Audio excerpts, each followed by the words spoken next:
जी अस्सलाम वालेकुम। कैफ 8 आज के लेक्चर का आगाज़ करते हैं। Lecture number 42। आज के लेक्चर में हम कोड ऑफ एथिक्स के नई सिचुएशंस को कुछ डिस्कस करने जा रहे हैं। कुछ पुरानी सिचुएशन से रिलेटेड आपको होम असाइनमेंट दी गई थी, उस होम असाइनमेंट की डिस्कशन करेंगे और उसके बाद कुछ नई सिचुएशन, 3 नई सिचुएशन आज के लेक्चर में हम डिस्कस करेंगे।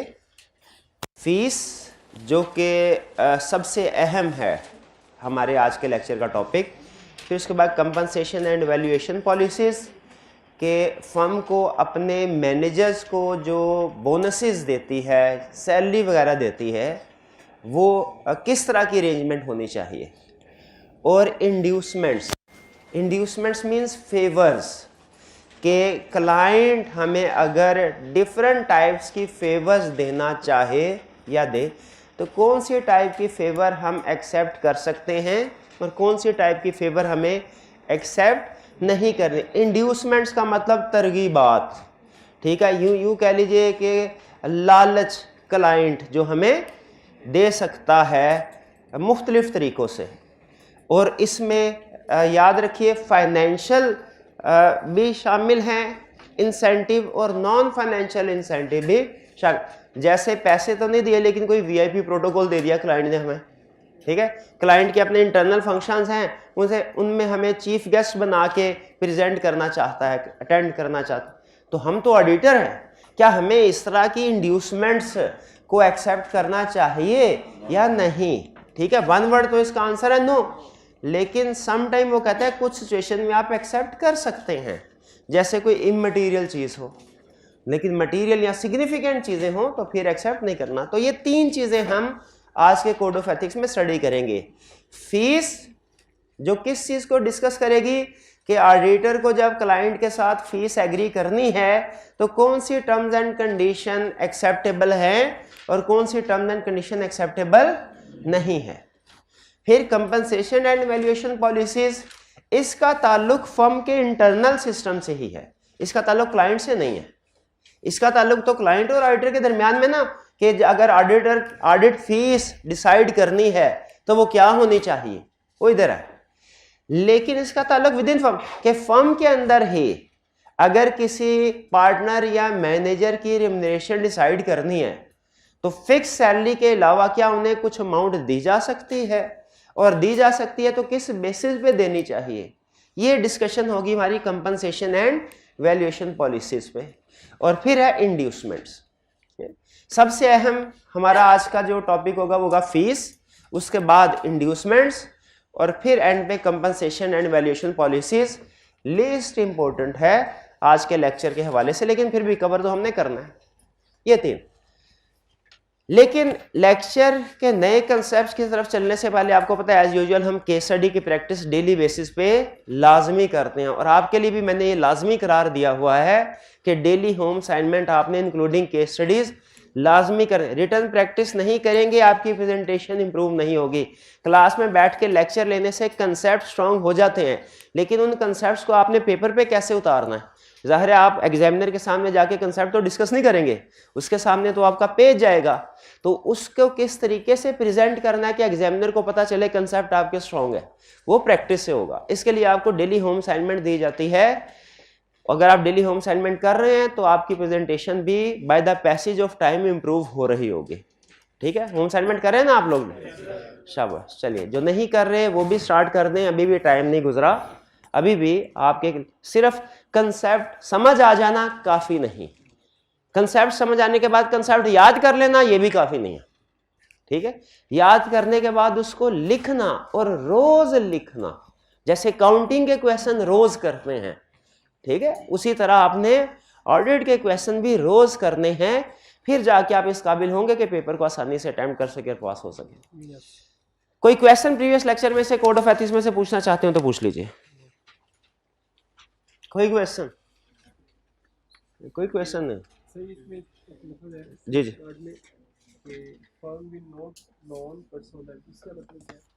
एक लाइन लिखी है, firm will not loan personnel या लैंड पर्सोनल। पर्सोनल का मतलब होता है staff of the firm. Will not land या लोन का मतलब है फर्म उधार नहीं देगी। अच्छा, ये लफ्ज उसने कोड ऑफ एथिक्स में अजीब यूज कर लिया, उधार देना। उधार देने से मुराद उसकी क्या है भला? उधार तो पैसे देते हैं, ये स्टाफ है। उधार देने से क्या मुराद है? टेम्परेरी बेसिस के ऊपर क्लाइंट सर्विसेज देना। इससे स्टाफ सर्विसेज क्लाइंट को temporary staff services advocacy threat कैसे राइज होगा? क्योंकि जब हमारा एम्प्लॉय क्लाइंट पे 2-3 महीने काम करके वापस आएगा, ऑडिट स्टार्ट होगा, तो वो अपनी उन एडजस्टमेंट्स को जो उसने क्लाइंट पे अपने टेम्परेरी पीरियड के दौरान में की होंगी, उनको डिफेंड करने की कोशिश करेगा, उनको एडवोकेट करने की कोशिश करेगा कि सर ये मैंने ठीक किया। ठीक है, क्योंकि अगर वो एडवोकेट नहीं करेगा, गलत साबित हो गई, तो क्लाइंट कहेगा सर आपका ही बंदा था, वो गलतियां कर गया, आपने उसको सही सिखाया नहीं था। ठीक है, तो इसीलिए चांसेस ये होते हैं कि वो पर्सन जब ऑडिट के दौरान अपनी पुरानी गलतियों को जो उसने टेम्परेरी स्टे के दौरान में किया उनको डिफेंड करेगा, जस्टिफाई करवाने की कोशिश करेगा।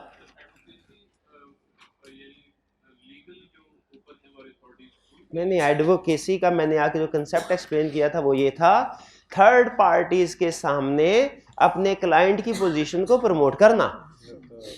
ठीक है, ये था एडवोकेसी था। वो तो उसकी एक एग्जांपल थी। आप एग्जांपल और कंसेप्ट को ना अक्सर मिक्स कर देते हैं, एग्जांपल को समझ लेते हैं, यही कंसेप्ट है। कंसेप्ट क्या था एडवोकेसी थ्रेट का? थर्ड पार्टी के सामने कि अपने क्लाइंट की पोजीशन को प्रमोट करना। उसकी एग्जांपल है कि लीगल केसेस में थर्ड पार्टी, लेकिन और भी एग्जांपल थी, शेयर्स प्रमोट जब करते हैं, इन्वेस्टर के सामने क्लाइंट को प्रमोट करते हैं, उसमें लीगल केस तो नहीं है लेकिन एडवोकेसी थ्रेट है। उसी तरह इस केस में भी अब वो बेसिकली क्लाइंट का कंसल्टेंट बन के क्लाइंट के ऑडिटर के सामने अपनी कंसल्टेंट वाली एडजस्टमेंट को जस्टिफाई करवा रहा होगा, डिफेंड, इसीलिए एडवोकेसी थ्रेट राइज हो रहा है। क्लियर जी मेरे भाई? और कोई क्वेश्चन? यहाँ आपने कोई क्वेश्चन रेज किया था, मैंने रोका था जी।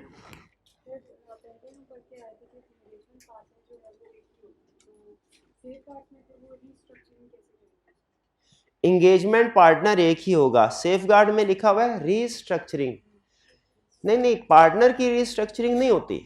रीस्ट्रक्चरिंग उसकी होती है जिसको पूरी जॉब का छोटा सा हिस्सा एरिया दिया हो। फाइनेंशियल स्टेटमेंट 25 एरिया, किसी को 1-2 एरियाज दिए, उनकी रीस्ट्रक्चरिंग हो सकती है। जिस पार्टनर ने सारी फाइनेंशियल, उसकी ड्यूटीज में सारी की सारी फाइनेंशियल स्टेटमेंट शामिल हैं, तो उसकी रीस्ट्रक्चरिंग कैसे हो? उसमें ये होगा कि रोटेट कर दे उसको, ये लिखा होगा रोटेट। जी जी, नहीं, यहाँ पे टीम मेंबर की बात, आप लफ्ज ऑडिटर क्यों यूज कर? कोड ऑफ एथिक्स में नॉर्मली लफ्ज ऑडिटर यूज नहीं होता, टीम मेंबर का वर्ड यूज होता है। आप स्पेसिफिकली मुझे बताइए कि किस टीम मेंबर की बात कर रहे हैं, फिर मैं उसके मुताबिक आपको बता सकूंगा कि इसे रोटेट करना बेहतर है या रीस्ट्रक्चर करना बेहतर है। अगर एंगेजमेंट पार्टनर है तो उसे रोटेट करना बेहतर है। जैसे एक क्वेश्चन में उसने कहा एक आपने कि एंगेजमेंट पार्टनर का रिलेटिव क्लाइंट में एम्प्लॉय है, उस सिचुएशन में हम नॉर्मली सिचुएशन में ना कोई दूसरा अगर हो मैनेजर वगैरह, हम कहते हैं रीस्ट्रक्चर कर दो या रिमूव कर दो, रोटेट कर। लेकिन यहां पे हम उसे रीस्ट्रक्चर नहीं करवा सकते, रिमूव या रोटेट ही करवाएंगे, क्योंकि पार्टनर तो उसने सारा ही काम करना है ना। और जी सेम पर्सन फर्म में और कंपनी में दोनों में काम कर रहा है, जो आपने बताया सिमुलेटेनियसली। सर इसमें ये नहीं देखना कि मेंबर टीम का है या नहीं, इसमें ओवरऑल फर्म का कोई भी सेक्टर को देखना। साइमल्टेनियस एम्प्लॉयमेंट किसी भी केस में हो अलाउड नहीं है। ठीक है, फर्म का कोई भी दूसरा, इवन जो हमारी टीम में शामिल नहीं भी है ना, वो भी उससे भी, मैंने आपको कोड ऑफ एथिक्स बताया था, ये पूरी फर्म पे अप्लाई होता है। हमारे कैफ लेवल पे वो सिर्फ एंगेजमेंट टीम पे अप्लाई करवाएगा। ठीक है, यानी पार्टनर में से मसला होगा, मैनेजर में से, ट्रेनिंग स्टूडेंट में से और इनके रिलेटिव में से।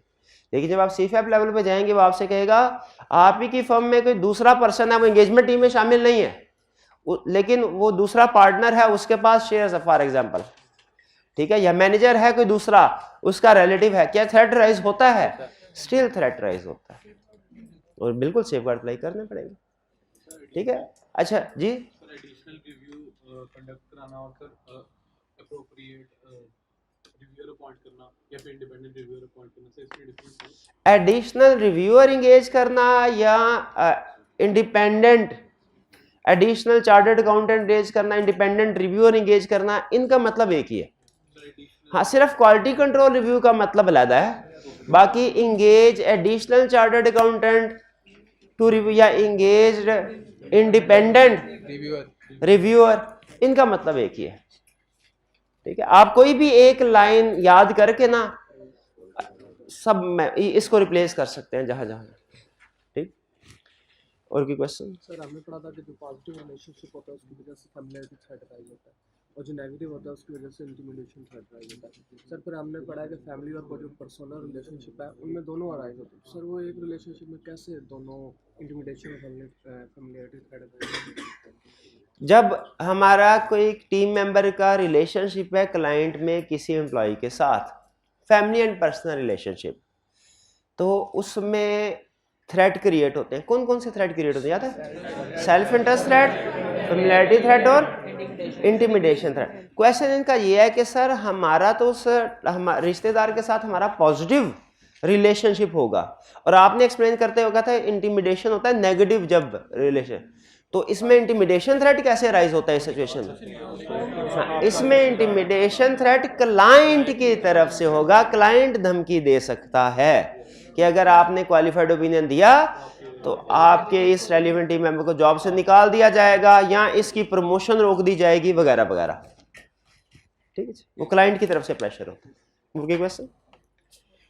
अच्छा, एक और हाइब्रिड क्लास में भी आने से पहले मैं गया तो स्टूडेंट्स ने कुछ क्वेश्चन पूछे, उनमें से दो क्वेश्चन मैं सेलेक्ट करके आपके सामने रख रहा हूं। एक ये सिग्निफिकेंट फैक्टर्स, ये कब लिखना है, सिग्निफिकेंस ऑफ फैक्टर कब नहीं लिखना? तो इसका जवाब है हर कोड ऑफ एथिक्स के क्वेश्चन में चाहे पूछे चाहे ना पूछे आपने सिग्निफिकेंस के फैक्टर्स को डिस्कस करना है। अच्छा, यहाँ पे स्टूडेंट कहते हैं सर लेकिन कुछ सिचुएशन ऐसी हैं जिनमें सिग्निफिकेंस के फैक्टर है ही नहीं, किताब में नहीं है, तो उनमें क्या करें? उनमें शुक्र करें, उनमें नहीं करना आपने, बाकी सब में करना है। ये बात समझ आ गई? अच्छा, एक और क्वेश्चन स्टूडेंट ने पूछा सर कुछ जब हम मार्किंग स्कीम पढ़ते हैं ना सॉल्व करने के बाद, तो उसमें हमें पता चलता है कि चंद एक क्वेश्चन, ज़्यादा नहीं लेकिन चंद एक क्वेश्चन ऐसे हैं, एक दो, जिनमें थ्रेट्स के उसने 4-4 नंबर दिए हुए या 3-3 4-4 नंबर दिए हुए हैं सिर्फ थ्रेट के। हालांकि थ्रेट तो 1-1.5-2 लाइन में निमट जाते हैं, तो हमने उसको फिर कैसे सॉल्व करना है? तो इसका जवाब ये है कि आपने थ्रेट को सिर्फ आइडेंटिफाई नहीं करना, एक्सप्लेन भी करना होता है। ठीक है, तो जब आप एक्सप्लेन सिर्फ आइडेंटिफाई करेंगे नंबर पूरे नहीं होंगे, एक्सप्लेन भी करना है नंबर पूरे हो जाएंगे। ठीक है, वो आप अपने उस पर मैं ज्यादा जोर नहीं दे रहा क्योंकि वो आपकी जनरल अंडरस्टैंडिंग होगी जिसको आप लिखेंगे। ठीक है, आप में से कुछ स्टूडेंट अगर लिख के मुझे चेक करवाना चाहें तो वो करवा दीजिए, मैं बल्कि क्लास के सामने भी उनमें से कुछ सेलेक्ट करके ना डिस्प्ले कर दूंगा ताकि आपको कॉन्फिडेंस मिले कि अच्छा इसको डिफरेंट अपनी वर्डिंग में भी आप एक्सप्लेन कर सकते हैं। ठीक, तो कर सकते हैं। ठीक है, जिनमें अब वैसे प्रैक्टिस यही है कि जितने भी थ्रेड्स होते हैं हम जब आइडेंटिफाई करते हैं तो उसके बाद उसको एक्सप्लेन। अच्छा, स्टूडेंट कहने लगा सर लेकिन आपने बुक सोल्यूशन में तो एक्सप्लेन नहीं किए हुए, और वाकई ऐसा है, वो इसलिए नहीं किया। देखिए, आप समझते हैं चेंज सिर्फ वही है जो सिलेबस में चेंज होती है, लेकिन जो टीचर्स होते हैं उनको अंदाजा होता है इससे ज्यादा अहम चेंज होती है एग्जामिनर का टेस्टिंग स्टाइल। सिलेबस चेंज ना भी होना तो ऑन एवरेज तकरीबन 3 अटेम्प्ट्स का स्टैंडर्ड है हमारा, उसके बाद एग्जामिनर का कुछ ना कुछ टेस्टिंग स्टाइल चेंज हो जाता है, उसका फोकस चेंज हो जाता है। क्योंकि मशहूर यह कंफर्म है कि नहीं ये मुझे नहीं पता, लेकिन मशहूर ये है कि 3 अटेम्प्ट्स के बाद जो पेपर सेटर चेंज होता है, और जब नया पेपर सेटर आता है वो अपने पॉइंट ऑफ व्यू से पेपर को बना रहा होता है। तो इसीलिए तो पहले ऐसा नहीं होता था, पहले के एग्जामिनर सिर्फ थ्रेड्स को आइडेंटिफाई करवा के कहते थे ठीक। अब का जो एग्जामिनर है वो ये कह रहा है कि आप इसको एक्सप्लेन भी करें ताकि मुझे पता चले स्टूडेंट्स को सही समझ आई है, उसने सिर्फ रट्टा लगा के नहीं आ गया, प्रैक्टिस में डिफरेंट अनसीन सिचुएशन आ जाए तो वो उसको भी रिलेट कर लेगा। तो इसीलिए आपने थ्रेड्स को आइडेंटिफाई करने के साथ एक्सप्लेन भी करना है। और सिग्निफिकेंस के बारे में क्या कहा, पूछे ना पूछे बताने, और सिर्फ फैक्टर्स बताने। अच्छा, सिग्निफिकेंस को एक्सप्लेन करने ना बैठ जाइएगा मेहरबानी, सिग्निफिकेंस को एक्सप्लेन करने को नहीं कह रहा, सिर्फ क्योंकि हमने जैसे एग्जामिनर चाह रहा है हमने वैसे तैयारी कर रहे हैं। ठीक है, हालांकि सिग्निफिकेंस के फैक्टर को भी एक्सप्लेन किया जा सकता है लेकिन उसके मार्क्स नहीं होते, सिलेक्शन स्पेशल में भी नहीं दिया होता, हम भी नहीं करेंगे जी।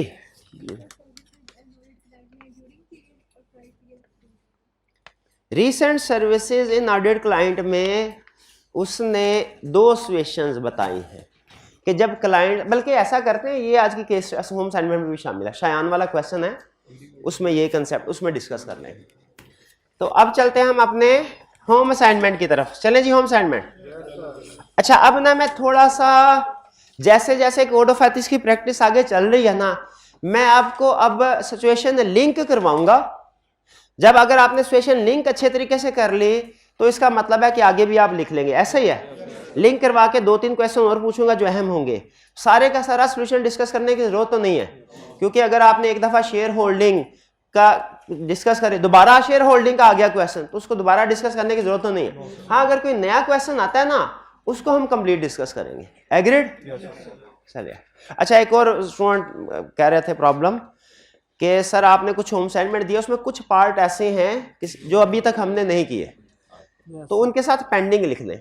ठीक है, वो जब बाद में रेलिवेंट सिचुएशन का मतलब रेलिवेंट सिचुएशन भी आपने कवर की, जब ये सारी सिचुएशन कवर हो जाएगी आप बाद में जाके उनको अटेम्प्ट कर सकते हैं।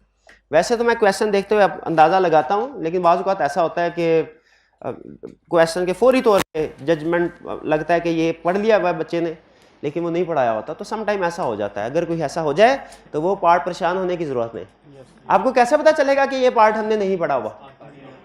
आपको कुछ भी समझ नहीं आएगी, एक ही निशानी है उसकी, केस स्टडी पढ़ेंगे कुछ भी समझ नहीं आएगी, इसका मतलब क्या है कि नहीं पढ़ा हुआ। लेकिन एग्जाम में अगर कोई क्वेश्चन ऐसा आ जाए ना, उसका ये मतलब नहीं समझना, तो ये पक्की बात है उस वक्त तक हमने एक एक चीज इंशाल्लाह सिलेबस की कर ली होगी। Question 6, you are an audit partner at hand. अच्छा सर, रिक्वायरमेंट वाले discuss whether and under what circumstances the above offer can be accepted by the engagement partner. बताना है कि ये ऑफर कब एक्सेप्ट की जा सकती है या नहीं। You are an audit partner at खान। अच्छा, ये पिफा का क्वेश्चन है, आईकैप का क्वेश्चन होता ना तो वो इसके साथ कंफर्म लिखता कोड ऑफ एथिक्स या थ्रेट का वर्ड लिखता, लेकिन बहरहाल उसने नहीं भी लिखा, सिचुएशन आपको पता चल जाएगा ये डिस्कस कहां हुई है। You are the audit partner at hand and company, accounts manager of one of your client Dragon Private Limited has recently resigned and the company has approached you for your assistance. CFO of the company requested। अच्छा, अब आपने यहाँ पे ध्यान से देखना है CFO की रिक्वेस्ट क्या है। 2 चीजें हैं, मिलती जुलती हैं लेकिन फर्क है। 2 रास्ते यहां से निकलेंगे, गलत रास्ते पे पड़े फेल। यहां तक दोनों सिचुएशन में कॉमन होगी इंफॉर्मेशन। यहां पे अब देखना है हमने CFO रिक्वेस्ट क्या कर रहा है। अगर CFO रिक्वेस्ट कर रहा है हमसे कि सर मेरा मैनेजर अकाउंट चला गया है, मेरी फाइनेंशियल स्टेटमेंट्स आप प्रिपेयर कर दे, तो इसका मतलब है क्लाइंट हमसे हमारा स्टाफ नहीं मांग रहा, फाइनेंशियल स्टेटमेंट्स मांग रहा है। ये होगी book keeping and accounting services. अब ये हमारी मर्जी, हम जब मर्जी, जैसे मर्जी, जिससे मर्जी फाइनेंशियल स्टेटमेंट बना के क्लाइंट को प्रोवाइड करें। इसमें क्लाइंट ने रिक्वेस्ट किस चीज की फाइनेंशियल स्टेटमेंट। दूसरी सिचुएशन में क्लाइंट आके कहेगा सर हमें सिर्फ 2 बंदे दे दीजिए, 3 बंदे दे दीजिए अपने 2 महीने के लिए, हम उससे फाइनेंशियल स्टेटमेंट्स बनवाएंगे। अब ये तो अंडरस्टूड है, हमारे बंदों को लेके जा रहा है, कुछ सफाई सुथराई थोड़ी करवाएगा, पंखे ठीक थोड़ी करवाएगा, हमें काम ही एक ही आता है, या अकाउंटिंग आती है या ऑडिट आता है प्रैक्टिस में फर्म, तो वो काम करवाएगा कोई, मार्केटिंग का थोड़ा ही करवाएगा, ह्यूमन रिसोर्स का थोड़े, कौन सा फाइनेंशियल स्टेटमेंट। लेकिन जब वो फाइनेंशियल स्टेटमेंट का लफ्ज लिख लेता है ना क्वेश्चन में कि आप हमें 2 बंदे दे दीजिए, हम इससे फाइनेंशियल स्टेटमेंट्स प्रिपेयर करवाएंगे, तो स्टूडेंट गलत फहमी का शिकार हो जाते हैं कि शायद क्लाइंट हमें कह रहा है कि हम फाइनेंशियल स्टेटमेंट प्रिपेयर करके दें। वो फिर इसको टेम्परेरी स्टाफ सर्विस का केस नहीं समझते, वो समझते हैं ये सर्विसेज का, के accounting and book keeping services का। तो ये आपने ध्यान में रखना है और आपने मुझे बताना है कि वो CFO की रिक्वेस्ट क्या है और सिचुएशन कौन सी बनती है। वैसे तो अंडरस्टूड है कि आपने जो पढ़ी है वही क्वेश्चन दिया होगा मैंने आपको, लेकिन फिर भी आपने वैल्यूएट करना है क्वेश्चन में कहां से पता चलता है। CFO of the company requested you to provide a team member, to provide financial statements नहीं कह रहा, to assist them in preparation of annual financial statements and other related work, ताकि उसको असिस्ट, तो इसी यही तो काम आता है, यही तो असिस्ट करना, और क्या करना उसने। तो जरा सोच के मुझे बताइए क्या टेम्परेरी स्टाफ सर्विसेज का केस है या कि फाइनेंशियल स्टेटमेंट्स प्रिपेयर करके देनी? टेम्परेरी स्टाफ सर्विसेज का, शाबाश, ठीक है जी। तो उधर जाएगा, कौन सा थ्रेट राइज होगा? Self review threat, familiarity threat और एडवोकेसी थ्रेट, शाबाश। सिग्निफिकेंस किन फैक्टर्स पे डिपेंड करेगी? सिग्निफिकेंस लिखी हुई है इसमें? सिग्निफिकेंस, शुक्र है नहीं लिखी हुई, शुक्र है। अच्छा, सेफ गार्ड, सेफ गार्ड दो तरह के हैं। एक वो सेफ गार्ड जो उस वक्त के हैं जब उसे भेजना है टेम्परेरी सर्विसेज के लिए, उसे 2-3 नसीहतें करनी है।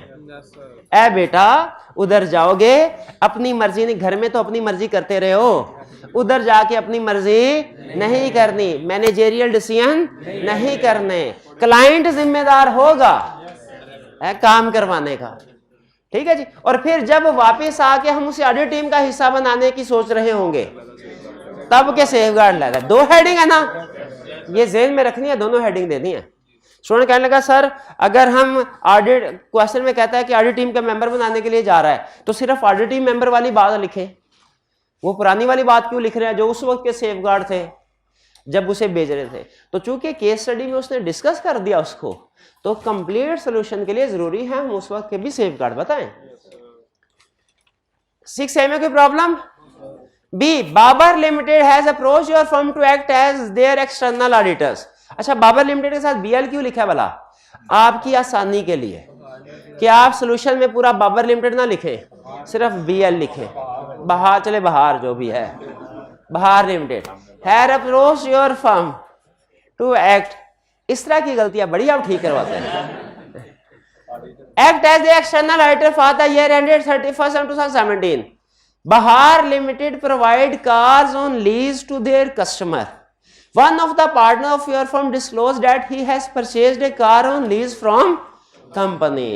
बताइए, कोई बात ही नहीं, हल्की हल्की आंच पे डिस्कस कर लेते हैं। ये basically purchase of good and service. अच्छा नहीं, पहले मैं ये देख लूं, ये ऑडिट फर्म चीजें खरीद रही है क्लाइंट से कि क्लाइंट खरीद रहा है चीजें ऑडिट फर्म से? ऑडिट, तो ये purchase of good and services का केस हो गया, वरना ये बिजनेस रिलेशनशिप का हो जाता। Purchase of good and services का। अच्छा, नॉर्मली तो लीगल रिक्वायरमेंट्स के मुताबिक तो इसमें कोई मसला नहीं था, याद है ना? वो कहते हैं ऑर्डिनरी कोर्स ऑफ बिजनेस ठीक है। कोड ऑफ एथिक्स कहता है स्टिल मैग्नीट्यूड ऑफ ट्रांजैक्शन से भी थ्रेट अराइज होता है, चाहे ऑर्डिनरी कोर्स ऑफ बिजनेस की ट्रांजैक्शन क्यों ना हो। स्टूडेंट कहने लगा सर वो बैंक से लोन लेते हैं तो सिक्योरिटी तो बैंक ने रखी होगी, अगर ऑडिटर ने भी लोन लिया, और अगर उसी टर्म्स एंड कंडीशन पे जिसपे सारी दुनिया को लोन देता है, लोन दिया, तो फिर तो इसमें कोई प्रॉब्लम नहीं है। स्टिल प्रॉब्लम हो सकता है लोन की अमाउंट बहुत ज्यादा है, मटेरियल हो, तो स्टिल प्रॉब्लम हो सकती। इसीलिए यहां पे भी purchase of good and services है, तो क्या थ्रेट राइज होगा? अच्छा, कौन सा थ्रेट गैस कीजिए? सेल्फ इंटरेस्ट, शाबाश। अच्छा, इसकी सिग्निफिकेंस किस पे डिपेंड कर रही होगी? मटेरियल है कि इमटेरियल है, कोई अनड्यू फेवर तो नहीं ली टर्म्स एंड कंडीशन में, शाबाश। और सेफ गार्ड में क्या हो सकता है आपके ख्याल में? जजमेंट, प्रोफेशनल जज, पढ़ा नहीं हुआ जजमेंट, कि अगर उसके ड्यूज है कोई वो क्लियर हो, और अगर मटेरियल ट्रांजैक्शंस हैं तो फिर उसको क्या कर दे? रिड्यूस करके इमटेरियल कर दे। बिल्कुल ठीक है। ये 1-2 पॉइंट शायद और होंगे, लेकिन आपने अपने जो जजमेंट की बेस पे बताया तकरीबन 60 to 70% आंसर यही है। तो अगर कभी कोई ऐसा आ भी जाए ना पार्ट जो आपने नहीं किया, जजमेंट अप्लाई करके देख लें। नहीं, सोल्यूशन क्या है उसको भी डिस्कस ना करें मेरे भाई, इस पार्ट के सोल्यूशन को क्यों ना डिस्कस करें? पढ़ा ही नहीं तो जाहिर है मैं भी सारा पढ़ा भी नहीं रहा, सिर्फ मैं आपको ये बता रहा हूँ मेन, हल्की आंच में मैंने कहा, तेज आंच नहीं की अभी, वो जब केस पढ़ लेंगे फिर करेंगे। चलिए, ये 6 क्लियर हो गया आपको, आगे चलते हैं जी। अच्छा, इसमें आपको पता चल गया सिचुएशन पढ़ के ये सिचुएशन कोड ऑफ एथिक्स की है, शाबाश। आगे चलते हैं। 7, discuss the categories of threat. सिर्फ थ्रेट बताना है कि एक्सप्लेन भी करना है? डैट में भी डिस्कस का मतलब यही है। In each of the following mutually exclusive situation, mutually exclusive बिला वजह, इसके बजाय कह सकता था इंडिपेंडेंट सिचुएशन, यानी ना भी कुछ कहता तो हमें पता था दो सिचुएशन, दोनों को लैदर था, हमारी परंपरा यही है, हर पार्ट को लैदर अदा करते हैं। And advise the partner of concern firm with two possible course of action that may be adopted in. Possible course of action क्या हो सकता है? सेफगार्ड। अच्छा, इसने शुक्र है सिग्निफिकेंस नहीं कहा, मैं सिग्निफिकेंस नहीं बताऊंगा। क्यों? पूछा तो नहीं होगा, पूछे या ना पूछे, हमने लाजमी बताना है, पूछे या ना पूछे। पुराने क्वेश्चन में नहीं पूछा, जब आप लेटेस्ट क्वेश्चन पूछेंगे ना, ये देखेंगे 22-23 वाले और 21 में भी शायद उसने शुरू कर दिया था, सिग्निफिकेंस को पूछता है। Munir is a chartered accountant and employed as a manager in a firm of chartered accountant. He has informed the engagement partner that his close relative holds 50,000 shares of a listed company whose audit is to be supervised by Munir. फौरन समझ आ गया मुझे, ये family and personal relationship पे case बनाया है, financial interest पे। ऐसे ना करें, ये भाई से ही बताएं, ये केस फाइनेंशियल इंटरेस्ट वाला है कि फैमिली एंड पर्सनल रिलेशनशिप है? फाइनेंशियल इंटरेस्ट कैसे आ गया भाई?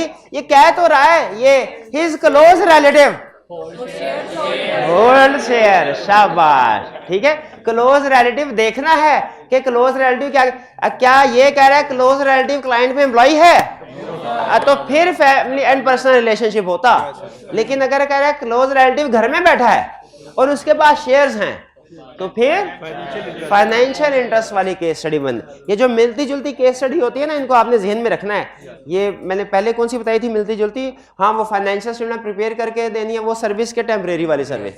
और यहाँ पे जब रिलेटिव के पास काम करता है तो फिर थ्रेट। अच्छा, एक बल्कि वो आने से पहले हाइब्रिड क्लास में क्वेश्चन पूछा, स्टूडेंट ने क्वेश्चन रेज किया, उससे केस स्टडी याद आ गई। और कभी कभार वो एक से ज्यादा सिचुएशन भी एक केस स्टडी में टेस्ट कर सकता है, कर सकता है, बिल्कुल कर सकता है, ठीक है। जैसे आपने ऑडिट रिपोर्ट की केस स्टडी में भी देखा कि कभी कभार ऐसा होता था एक ही केस के अंदर वो दो मिस स्टेटमेंट्स इंक्लूड कर लेता था। आपने असाइनमेंट में वो कोई केस स्टडी की है जिसमें एक ही पार्ट के अंदर डेटर भी बैंकरप्ट हो गया था, इन्वेंट्री भी ऑब्सोलीट हो गई थी? ये केस स्टडी चलें आगे चल के आप करेंगे। इस सिचुएशन में हमने क्या करना होता है भला? दोनों की मिस स्टेटमेंट की अमाउंट को ऐड करना होता है, दोनों को डिस्कस करना होता है। उसी तरह आईकैप ने एक कोड ऑफ एथिक्स की केस स्टडी दी। अब आपने गैस करना है कौन से वाली है। उसने कहा है हमारी टीम में एक मेंबर है, हमारी टीम मेंबर है, उसकी सगाई हो गई क्लाइंट, ऑडिट क्लाइंट के डायरेक्टर की बेटी के साथ। अब आगे आप सोचने समझने के काबिल नहीं रहे। अब बताइए ये कौन? अच्छा, और डायरेक्टर जो है वो 15% शेयर्स हैं उसके पास क्लाइंट। ऐसे ही डायरेक्टर थोड़ी बन जाता है, शेयर्स होते हैं तो डायरेक्टर बनता है। बताइए कौन सी सिचुएशन है? हाँ, इसमें फाइनेंशियल इंटरेस्ट भी आ गया, फैमिलियरिटी थ्रेट भी आ गया। दोनों को लदा डिस्कस कर देना, दोनों को। अच्छा, आप थ्रेट इंटिमिडेशन भी आ, हाँ तो जाहिर है आ गया। नहीं इंटिमिडेट नहीं कर सकता क्लाइंट, सबसे बड़ी इंटिमिडेशन तो यही है। हाँ जी, चलिए ठीक है, पहुंचे आपके। लेकिन नॉर्मली आईकैप ऐसे करने, नॉर्मली एक पार्ट में एक ही सिचुएशन डिस्कस कर रहा है, लेकिन अगर मल्टीपल भी डिस्कस कर दे हम तैयार है ना आइडेंटिफाई। नॉर्मली कर नहीं रहा, ये ना आप हर सिचुएशन में सोचना शुरू कर दें। जब मल्टीपल सिचुएशन आएगी क्लियरली आपको खुद से पता चल जाएगा। चलिए ये तो हम डिस्कस कर चुके हैं, डिस्कस करने की जरूरत नहीं दोबारा। फिर Daniyal is employed in a firm of chartered accountant, he has been a member of the audit team of Malakan limited for the last few years. ये कौन सी सिचुएशन?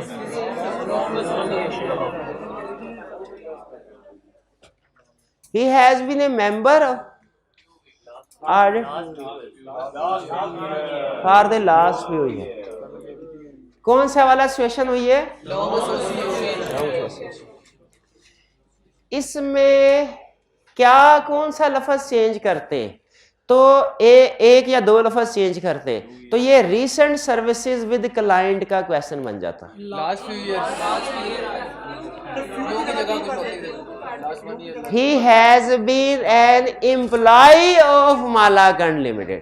ये मेंबर ऑफ ऑडिट टीम की बजाय अगर एम्प्लॉय लिख दिया जाता ना, एम्प्लॉय ऑफ मालाकंड, तो ये कौन सा क्वेश्चन बन जाता? रिसेंट सर्विसेज वाला, कि पहले एम्प्लॉय रहा है अब ऑडिट टीम का हिस्सा है। लेकिन इसलिए मैं कह रहा हूं आप सिचुएशन को, रिक्वायरमेंट या केस को इसलिए पढ़ना अहम है क्योंकि अगर यहां पे गलती कर दी आपने सिचुएशन में तो फिर आगे जो भी लिखेंगे वो 0 नंबर। तो इसको जरा ध्यान से पढ़ लेना, समझ लेना ज्यादा अच्छा है। इस पे इन्वेस्टमेंट कर लीजिएगा 3-4 मिनट की, रिक्वायरमेंट या क्वेश्चन पढ़ने पे। तो ये हमारा लॉन्ग एसोसिएशन, कौन सा थ्रेट राइज हुआ? फेमिलियरिटी थ्रेट और सेल्फ इंटरेस्ट थ्रेट, और कुछ नहीं है कोई? पक्का 2 ही है। अच्छा, और इसमें सिग्निफिकेंस क्या है?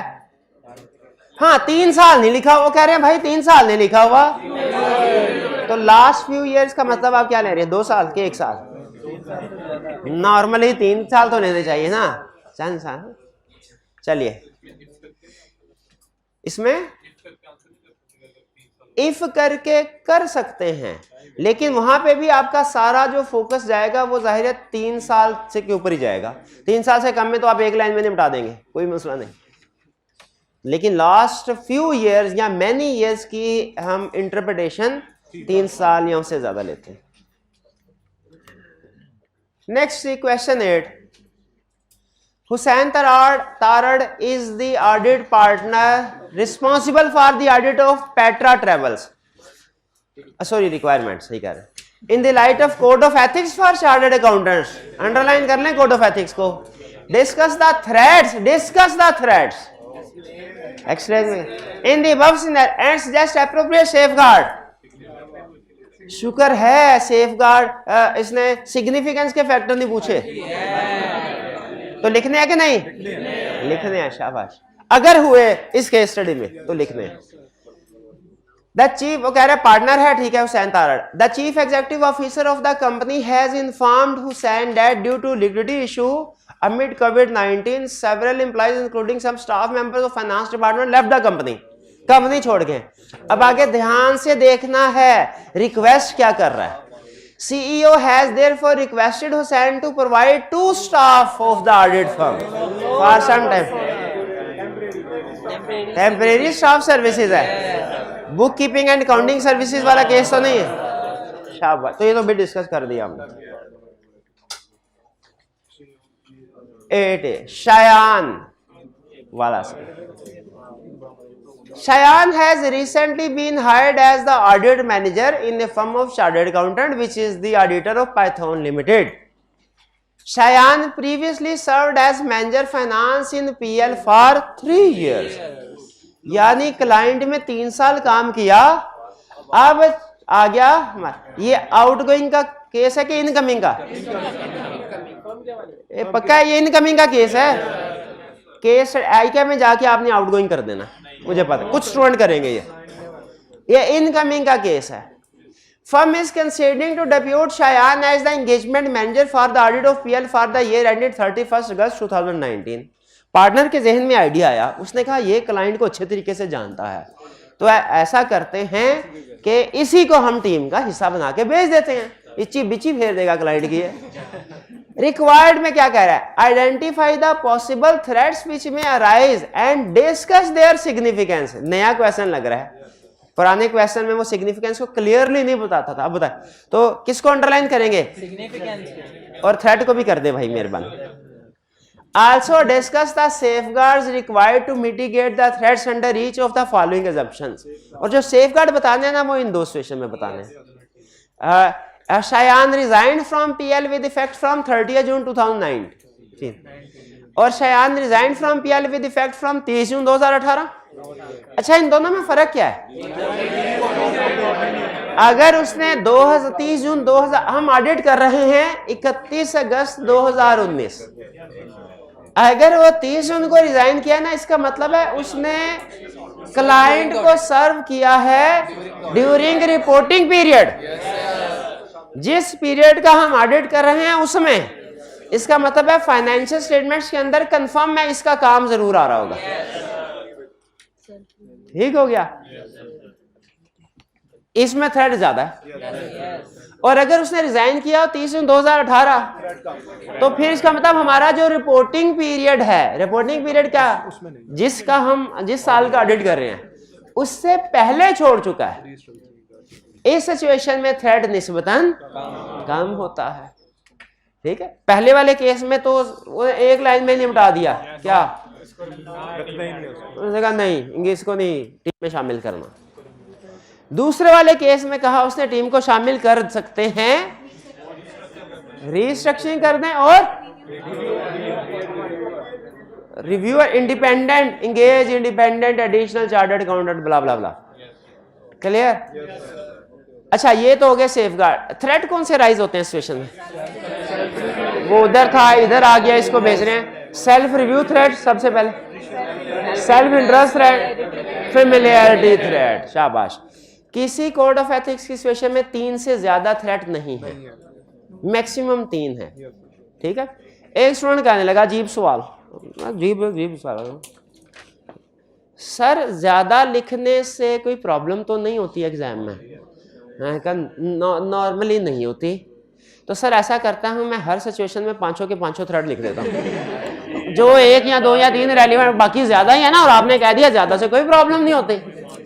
मैंने कहा शाबाश शाबाश। और एक और असूल मैंने फिर उस स्टूडेंट से सीखा कि इसी तरह हम ऑडिट रिपोर्ट की केस स्टडी भी कर सकते हैं। जब कभी इंपैक्ट ऑन रिपोर्ट पूछे, हम कहीं क्वालिफाइड ओपिनियन या एडवर्स या डिस्क्लेमर, कोई तो ठीक होगा, जो ठीक होगा उसका नंबर दे देगा, जो ठीक नहीं होगा एक्स्ट्रा।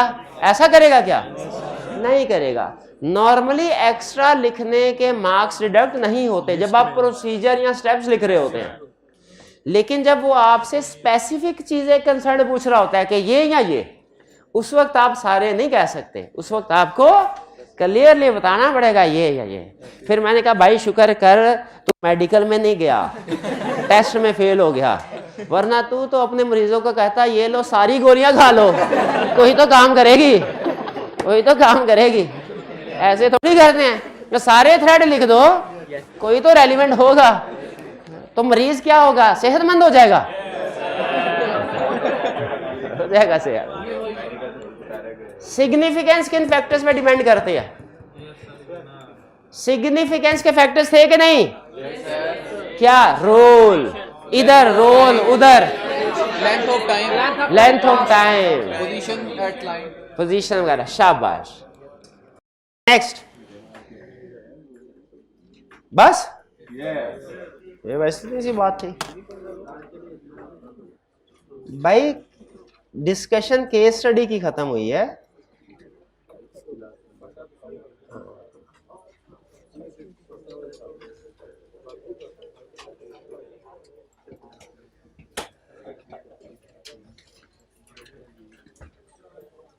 चलिए अब हम चलते हैं नेक्स्ट, फीस की तरफ।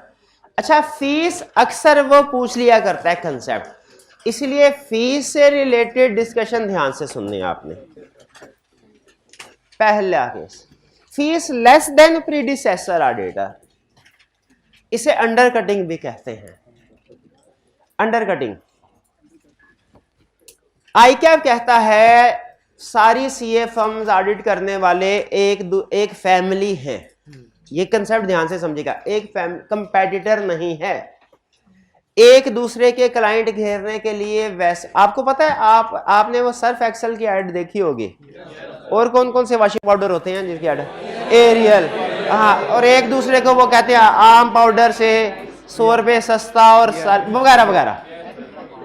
ठीक है, तो आईकैप कहता है आपने एडवर्टीजमेंट करनी नहीं, क्योंकि अगर आपको एडवर्टीजमेंट, तो आप एक दूसरे के साथ वही सलूक करेंगे जिस तरह ये प्रॉफिट मेकिंग कंपनी सलूक करती हैं, अपनी सर्विसेज को एग्जैजरेट करना और दूसरों की गुड या सर्विसेज को डिग्रेड करना।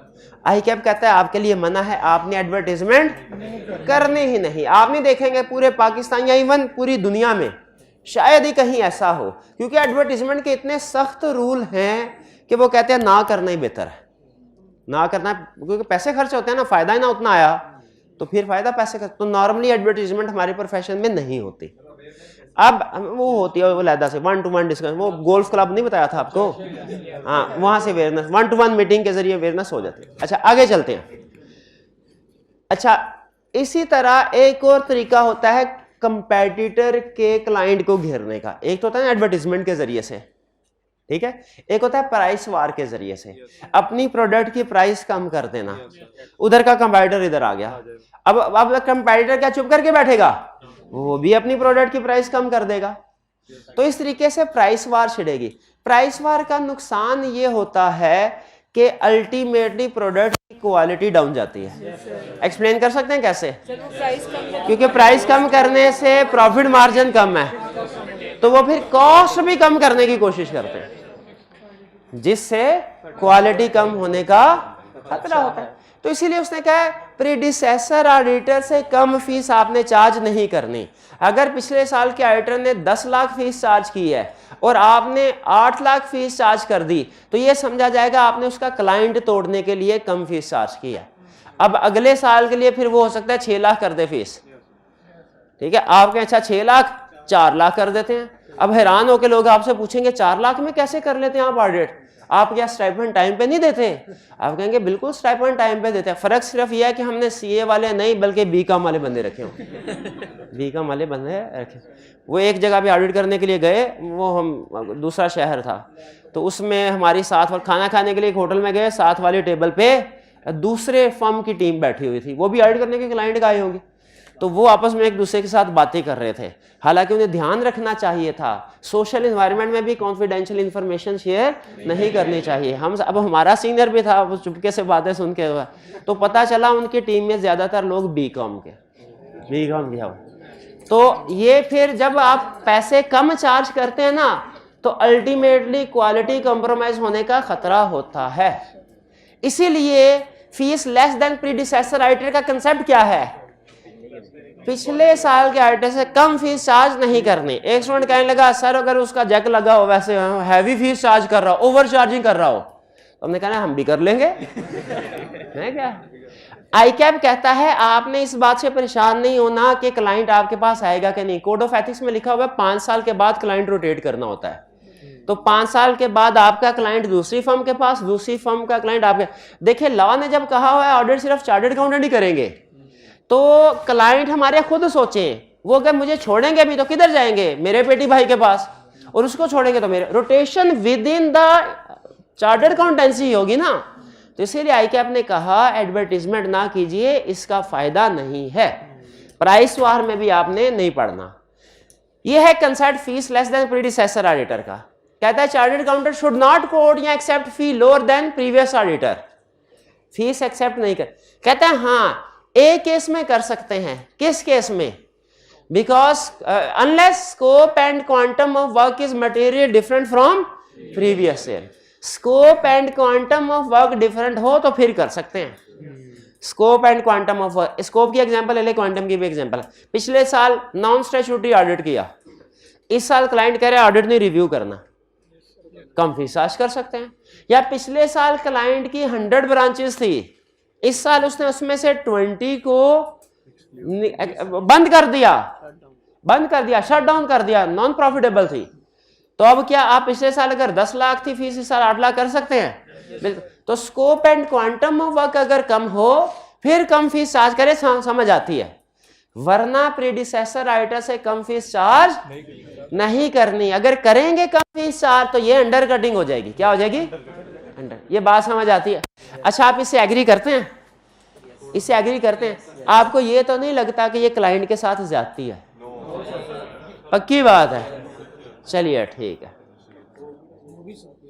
हाँ आगे चलते हैं। Factors evaluating threat when lower fees is charge. अगर कम फीस चार्ज हो रही हो तो सिग्निफिकेंस के फैक्टर्स क्या होंगे? Whether client is aware of terms of engagement, यानी अगर आपने इस अलाउड सिचुएशन में कम फीस चार्ज कर भी ली, उसके बाद आपने देखना है क्लाइंट को क्लियरली बता दें सर ये कम फीस हम इस वजह से चार्ज कर रहे हैं क्योंकि लेवल ऑफ एश्योरेंस कम है, स्कोप ऑफ वर्क कम है, क्योंकि क्वांटम ऑफ वर्क कम है, इसलिए ये ना हो आप समझ रहे हो कि हम उतना ही काम करेंगे जितना पिछले साल, स्कोप उतना ही नहीं, स्कोप कम है, वरना हम कम फीस चार्ज ही ना करते। फिर whether fees set by independent third party, हाँ वो कह रहा है रेगुलेटर अगर कोई फीस डिसाइड कर देना उसको हम अंडर कटिंग नहीं समझेंगे, चाहे वो कम क्यों ना हो। बल्कि जनरल रूल समझ लीजिए, कोई भी रेगुलेटर जब फीस डिसाइड कर देता है ना हमारी, तो उसमें कोई एथिकल इशू राइज नहीं समझा जाएगा। ठीक है, बाज़ बात ऐसे होता है ना, जैसे हमें कोई लिक्विडेटर पॉइंट का कैफ 7 में शायद आपने पढ़ा हो कंसेप्ट कि लिक्विडेटर भी पॉइंट हो सकता है। लिक्विडेटर को फीस अब वो डिसाइड कर देंगे, जितनी डिसाइड करनी उतनी, ठीक है। सेफगार्ड्स क्या होंगे? एडजस्ट लेवल ऑफ फी और स्कोप ऑफ एंगेजमेंट। आपने फीस का लेवल, या तो ये देखें अगर पता चलता है स्कोप ज्यादा है फीस कम है, ये सिचुएशन राइज होती है, तो क्या करें? यहां फीस बढ़ा दें, स्कोप कम कर देते तो दोनों बराबर हो जाए। यानी इसमें कह रहे हैं आपको तसल्ली कर लें कि फीस कम है तो स्कोप भी कम है, और अगर स्कोप सेम है तो फीस भी सेम या हायर होनी चाहिए। एप्रोप्रिएट रिव्यूअर अपॉइंट कर लें। इवन अगर quantum and scope of work कम है, आपने कम फीस चार्ज कर ली, इस सूरत में भी इंडिपेंडेंट रिव्यूअर, ताकि पता चल जाए कहीं आपने बीकॉम बीए वालों से तो काम नहीं करवा लिया कम फीस को सामने रखते हुए। रिस्क है ना कि फर्म ने बीकॉम बीए वालों से काम करवा लिया हो। बीए वाले भी बिल्कुल काम करवा सकते हैं, और रिपोर्ट साइन तो करनी एंगेजमेंट पार्टनर नहीं है ना। क्वालिफिकेशन क्राइटेरिया किस पे अप्लाई होता है? सिर्फ पार्टनर पे, बाकी टीम पे तो नहीं होता। ये fees less than predecessor item समझ आ गई बात। इसमें आपने जब कभी आए अंडर कटिंग का वर्ड जरूर यूज करना है, जिससे पता चलेगा आपने कंसेप्ट को अच्छे तरीके से कवर किया। प्रीवियस ऑडिटर की फीस कॉन्फिडेंशियल इंफॉर्मेशन नहीं है, बल्कि ऑडिट रिपोर्ट के अंदर डिस्क्लोजर होता है इसका। जैसे डायरेक्टर की रिम्यूनरेशन डिस्क्लोज की जाती है ना, वो भी कॉन्फिडेंशियल नहीं, एग्रीगेट, उसी तरह ऑडिटर की फीस भी की जाती है। हाँ, फाइनेंशियल स्टेटमेंट भी होती है बिल्कुल। फिर इसके बाद ये तो वही आ गया, कंटिंजेंट फी। कंटिंजेंट फी किसे कहते हैं? कंटिंजेंट फी का मतलब है ऐसी फीस, देखिए हमारे प्रोफेशन में ना दो तरह की फीस अलाउड हैं, और मैंने सुना है शायद लॉयर्स के प्रोफेशन में भी दो तरह की फीसेस अलाउड होती हैं। एक ये केस आया, हाँ भाईजान केस लड़ेंगे, बिल्कुल लड़ेंगे, फीस क्या होगी? 5 लाख। ये लोग, अब वो उसने 5 लाख में सारा केस लड़ना है जब तक भी चलता है। एक दूसरी अरेंजमेंट क्या होती है? सर केस लड़ेंगे, फीस क्या होगी? भाई जितनी पेशी आप भुगतेंगे हर पेशी का 10,000। ये भी हो सकता, यानी जितना टाइम लगेगा बेसिकली उसकी बेस पे। मैंने सुना है कि कायदे आज़म जब प्रैक्टिस करते थे तो अपने क्लाइंट से वो नंबर ऑफ आवर्स की बेस पे बिलिंग करते थे, लमसम नहीं। और बाज़ औक़ात ऐसा होता था कि एक्सपेक्टेड टाइम से कम में केस निमट जाता था, और क्लाइंट चाह रहा होता था ज़्यादा पैसे लेना, लेकिन कायदे हम रिफ्यूज़ कर देते थे। वो कहते थे नहीं, जो टर्म्स एग्री हुई हैं वो नंबर ऑफ आवर्स की बेस पे, अगर ज़्यादा होते तो मैं ज़्यादा फीस चार्ज करता, क्योंकि कम लगा है तो इससे ज़्यादा मेरा हक एक्सेप्ट नहीं कर। ये दोनों तरह की फीसेस अलाउड है, लमसम भी और नंबर ऑफ आवर्स की बेस। हम भी, हमारा ऑडिट प्रोफेशन भी हमें दोनों अलाउ करता है। ये दोनों फीसेस कंटिंजेंट फी नहीं है। लमसम फी तो है ही फिक्स, क्लाइंट आया सर ऑडिट करेंगे, बिल्कुल कितने में? 10 लाख में। दूसरी, क्लाइंट ने कहा ऑडिट करेंगे, बिल्कुल करेंगे, फीस क्या होगी? सर हमारी टीम में 3 तरह के लोग हैं, एक पार्टनर, एक मैनेजर, एक ट्रेनी स्टूडेंट्स। पार्टनर जितने आवर्स काम करेगा हर आवर के बदले में 20,000 रुपीज आपको चार्ज किया जाएगा। मैनेजर जितने आवर्स काम करेगा हर आवर के बदले में 12,000 चार्ज किया जाएगा, और ट्रेनी स्टूडेंट जितने आवर्स काम करेगा हर एक के बदले में 5,000 चार्ज किया जाएगा। नहीं, ये आज से 20 साल पहले जब वो मैं एज जूनियर बाज़ औक़ात बिल वगैरह बनते थे ना, तो नज़र से गुजरते थे। उस वक्त जो टीम के अंदर सबसे जूनियर होता था ना, उसका कोई मेरा 250 या 300 पर आवर होता था। उस वक्त हमें 1500-1600 स्टाइपेंड हुआ करता था। ये उस वक्त की बात, उस हिसाब से देख लें कि आज का रेट। और आई कैप का ना एक है ATR, एक रिलीज आई कैप की वेबसाइट पे है टेक, उसमें आई कैप ने बताया हुआ है कि आप मिनिमम अपने क्लाइंट को जब बिल इशू करेंगे ना, तो आपने और जब कैलकुलेट किए तो हर टीम मेंबर के बदले में मिनिमम रेट कितना अप्लाई करना है, उसमें ट्रेनिंग स्टूडेंट का भी है। ठीक है, तो जब हम स्टूडेंट थे ना तो हम वो रेट कैलकुलेट करते होते, हम कहते अच्छा हम इतना काम करते हैं, फर्म इतना पैसा हमसे कमा रही है और हमें कितने दें 600, वो पता चलता था 20-22 हज़ार बिलिंग हो रही है हमारी और हमें कितना मिलता था 1500 1600। 12 ये दोनों बेसिस कंटिंजेंट नहीं है, आवर्स वाली भी और फिक्स भी। कंटिंजेंट क्या है? कंटिंजेंट है जब फीस बेस कर रही हो प्रॉफिट पे, आवर्स वर्क पे फीस बेस कर रही है, वो कंटिंजेंट नहीं है, प्रॉफिट। जैसे क्लाइंट ने कहा फीस कितनी होगी, जितना प्रॉफिट होगा 10% आपकी फीस। इंडिपेंडेंट रहा ऑडिटर, वो तो कोशिश करेगा ज्यादा से ज्यादा। फी कितने type of opinion, sir unmodified opinion है फीस है 10 लाख, क्वालिफाइड ओपिनियन है 5 लाख, एडवर्स या डिस्क्लेमर हुआ तो 500 रुपए, 500 सक्सेस ऑफ केस कि सर आप हमारा केस लड़ सकते हैं लीगल केसेस, लेकिन कॉर्पोरेट लेवल टाइप के। अगर केस आपने जीत लिया तो आपको 10 लाख रुपया मिलेगा, हार गए तो 1 लाख रुपया for example. Saving in tax, sir tax, अच्छा ये कंटिंजेंट फी ना इंश्योरेंस के लिए अलाउड है ना नॉन इंश्योरेंस। टैक्स की एग्जांपल नॉन इंश्योरेंस की है। सर टैक्स का केस लड़िए, अच्छा पैसे कितने, जितनी टैक्स सेविंग होगी आधा टैक्स आप आधा टैक्स बचाएं। टैक्स बचाने वाले को फर्म खुश होकर पैसे देती है, आधे 50% दे देती है। ऑडिटर को पैसे देते हुए कहते हैं आपने किया क्या है, आपने हमारा फायदा कोई नहीं किया, सिर्फ हमें बताया है। ठीक है, ऑडिटर को ऐसा डॉक्टर समझा जाता है जो सिर्फ मर्ज बता देता है, इलाज नहीं करता। ठीक है, हालांकि हम उन्हें बहुत सी वैल्यू एडेड सर्विसेज भी देते हैं ना, याद है ना एडवांटेजेस ऑफ। तो जब हाँ जी, जब कभी क्लाइंट आपको बात करे ना कि आपका कोई फायदा नहीं है, आपने उसे एडवांटेजेस ऑफ इंश्योरेंस सर्विसेज बता देना। हाँ जी, कंटिंजेंट फी थ्रेट कौन सा राइज होता है जी? अच्छा आप इन चारों पांचों एग्जाम्पल पे वो केस बनाएगा, आपने आइडेंटिफाई करना होगा ये कंटिंजेंट फी का। सेल्फ इंटरेस्ट थ्रेट है, थ्रेट क्रिएटेड, कहता है थ्रेट इतना सिग्निफिकेंट है कि कोई सेफ गार्ड ही नहीं है इसका, इसलिए क्या करना चाहिए, हमने कंटिंजेंट फी अलाउड ही नहीं है, इंश्योरेंस एंगेजमेंट पे भी अलाउड नहीं है, नॉन इंश्योरेंस एंगेजमेंट भी अगर आप अपने ऑडिट क्लाइंट को प्रोवाइड कर रहे हैं अलाउड ही नहीं है। कहता है गोली सिग्निफिकेंस है बहुत ज्यादा, सिग्निफिकेंस को डिस्कस करने की जरूरत ही नहीं है। ठीक है, और सेफ गार्ड भी कोई एक ही सेफ गार्ड है, क्या नहीं करना काम नहीं करना। ठीक, यह है कंटिंजेंट फी। नेक्स्ट रेफरल फी और कमीशन। रेफरल फी तो आप जानते ही होंगे, रेफरल फी और कमीशन।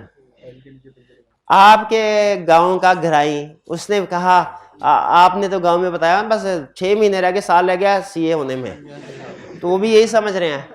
तो दूर का कोई रिश्तेदार, उसने कहा मैं भी सीए करना चाहता हूँ।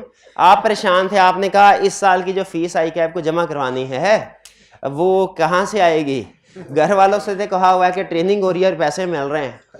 अब कहाँ, उस गाँव उस दोस्त ने कहा कि मैंने सीए करना है, आपने कहा बहुत अच्छा। उधर जाके लाहौर में देखा जो कॉलेज एडमिशन लाने पे सबसे ज्यादा कमीशन दे रहा है, क्या करेंगे, उधर भर्ती करवा देंगे। उधर ऐसे ही करते हैं ना, कुछ सारे नहीं ऐसे करते, लेकिन कुछ ऐसे करते हैं ना, कर सकते नहीं करते हैं। याद रखें मशवरा अमानत होता है, मशवरा अमानत होता है, इसीलिए या तो मशवरा दे ही ना, या अगर मशवरा दे तो कॉम्पिटेंट मशवरा दें। अपने 2-4 हज़ार के किसी का कैरियर के सबसे अच्छा तरीका पता क्या, जिम्मेदारी ना ले। जिम्मेदारी, मैंने कहा भाई तू सर्च कर ले, तुझे हम गाइड कर देते, ये कॉलेजेस है इधर जाओ सर्च करो, जो अच्छा लगे एडमिशन ले। लेकिन अगर आपने कोई मशवरा देना है तो to the best of knowledge and belief मशवरा, बायस्ड ओपिनियन कभी नहीं देना। क्यों? क्योंकि इसके बदले में, और अगर कोड ऑफ एथिक्स, अच्छा कोड ऑफ एथिक्स कहता है इसके बदले में आपको जो पैसे मिलते हैं ना, या उन लोगों, उसे कहते हैं रेफरल कमीशन। ये वही एग्जाम्पल है।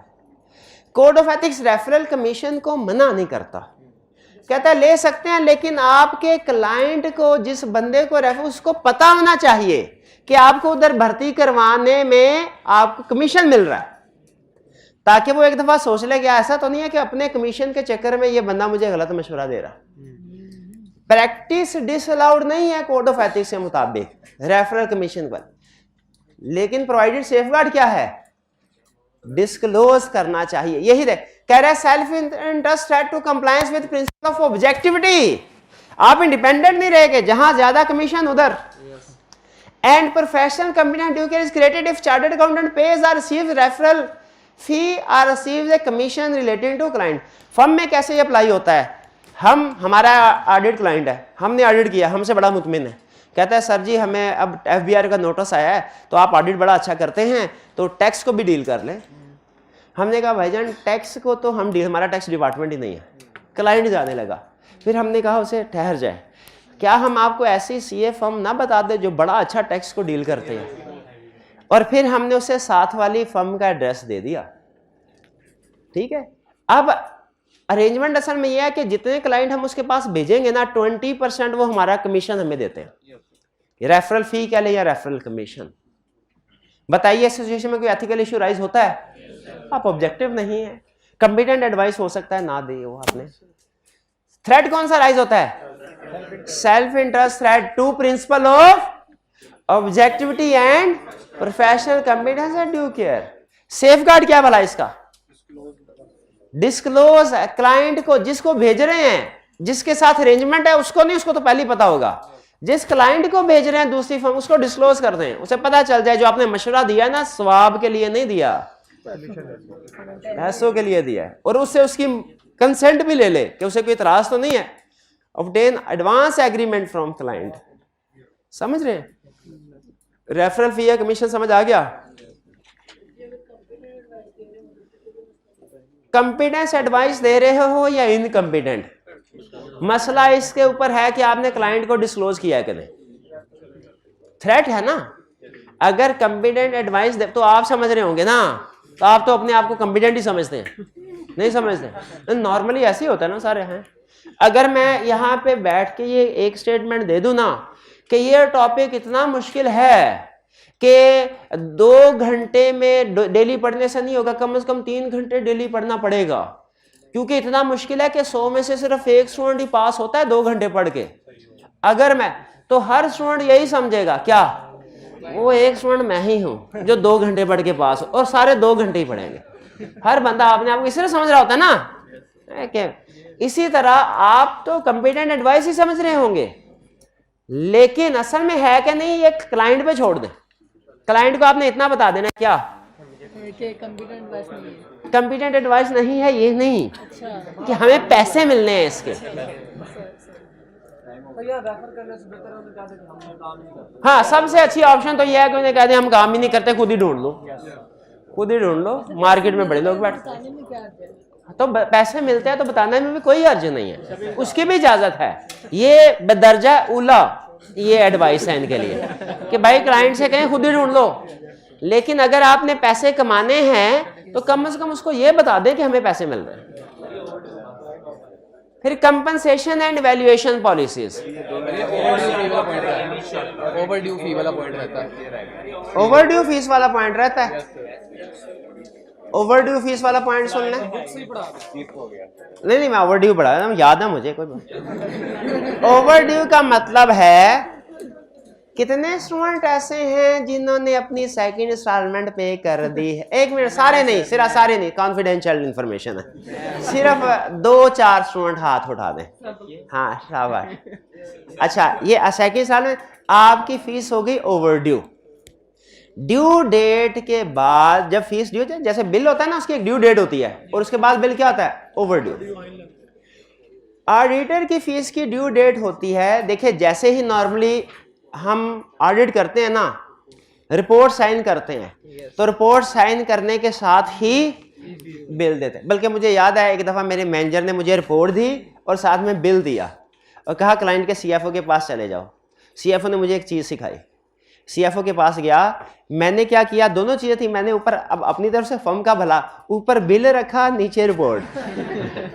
सीएफओ ने देखा ना जा, तो उसने मुझे चीज सिखाई, उसने कहा भाई पहले सर्विस प्रोवाइड की जाती है, बाद में पैसे मांगे जाते हैं, पहले पैसे नहीं मांगे जाते। उसने सर रिपोर्ट ऊपर बिल नीचे, मैंने सीख ले। तो ड्यू नॉर्मली जब आप रिपोर्ट देते हैं अमाउंट उसी वक्त ड्यू हो जाती है। कोड ऑफ एथिक्स कहता है कि जब फीस ड्यू होगी नॉर्मली 2-3 महीने के अंदर क्लाइंट पे कर देता है, लेकिन अगर 1 साल से ज्यादा अरसा हो जाए तो उसे हम कहते हैं ये ओवर ड्यू फीस है। इसमें अच्छा 2 सिचुएशंस हैं। एक सिचुएशन ये है कि पिछले साल का ऑडिट किसी और ने किया है, इस साल हम ऑडिट कर रहे हैं, इनिशियल ऑडिट। इसमें कोड ऑफ एथिक्स ज्यादा सख्त है, वो कहता है जब तक उसकी फीस पे नहीं होगी ना फिर आपने क्लाइंट को एक्सेप्ट ही नहीं करना।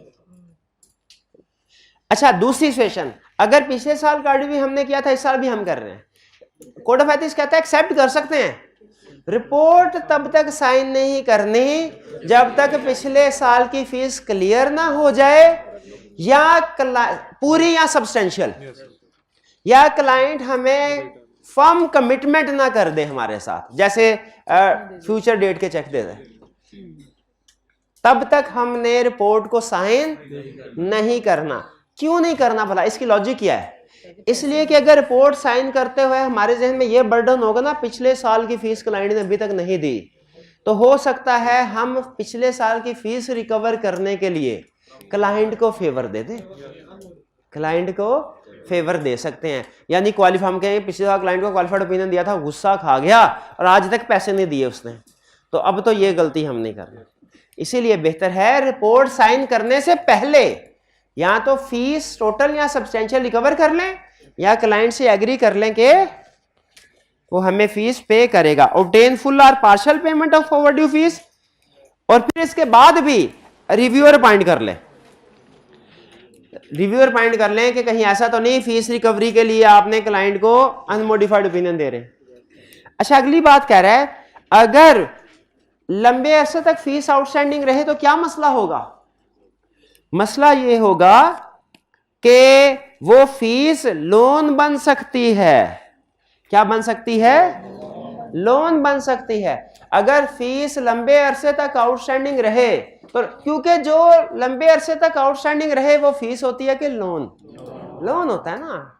अक्रूड एक्सपेंस तो 2-4 महीनों में पे हो जाते हैं, तो जो साल तक ना पे हो, यानी अगला साल भी गुजर गया, तो वो इक्विवेलेंट टू लोन हो सकती है। और अगर लोन हो तो बताइए क्या हमें ऑडिट क्लाइंट को एक्सेप्ट करना चाहिए?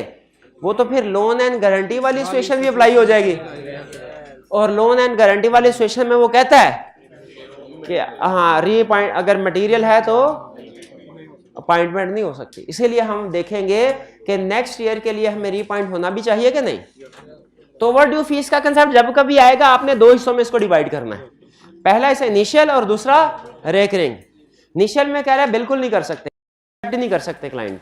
रेकरिंग में आप रिपोर्ट नहीं साइन करने, रिपोर्ट साइन करने से पहले जरूरी है क्या?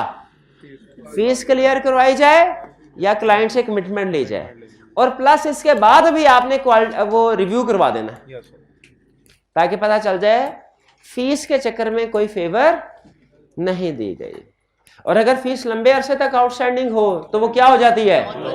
इक्विवेलेंट टू लोन हो जाती है। फीस लंबे अरसे तक आउटस्टैंडिंग रहे क्या हो जाएगी? लोन बन जाएगी। फीस कब लोन बनेगी? आउटस्टैंडिंग रहे। शाबाश। तो अगर वो इक्विवेलेंट टू लोन हो जाती है तो हमने देखना है क्या हमें नेक्स्ट ईयर के लिए भी ऑडिटर पॉइंट होना चाहिए कि नहीं, क्योंकि लोन की वजह से डबल थ्रेट राइज हो रहा हो। क्लियर जी? चलिए आज के लिए इतना काफी है। कंपनसेशन और इंड्यूसमेंट इंशाल्लाह हम कल डिस्कस करेंगे। ठीक है जी, आज का लेक्चर यहाँ पे खत्म करते हैं हम। अल्लाह। असाइनमेंट देख लीजिएगा, असाइनमेंट में ज्यादातर क्वेश्चन फीस के ही है, तो असाइनमेंट कर लिए। अगर इंड्यूसमेंट का कोई क्वेश्चन आया तो वो ना कीजिएगा। आज का लेक्चर यहाँ खत्म करते हैं। अल्लाह हाफिज़।